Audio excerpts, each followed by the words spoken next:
বৃষ্টি। এই যে দেখেন চারিদিকে মেঘ লাগা ছিল সকাল থেকে, এখন হচ্ছে বৃষ্টি।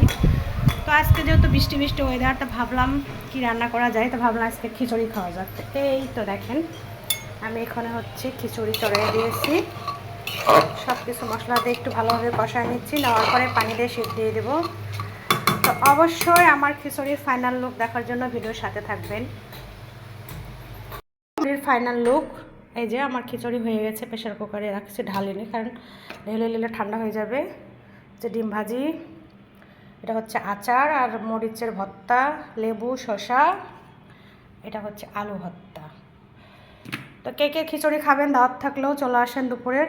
বৃষ্টি দেখে খিচুড়ি করলাম, এখন বৃষ্টি নাই, বৃষ্টি থেমে গেছে, কিন্তু অবশ্য আবহাওয়া নর্মাল আছে, খাওয়া যায় খিচুড়ি। তো বৃষ্টির দিনে কার কার এরকম খিচুড়ি খেতে ইচ্ছা করে অবশ্যই কমেন্টস করে কমেন্ট বক্সে জানাবেন। আর সবাই ভালো থাকবেন, আল্লাহ হাফেজ।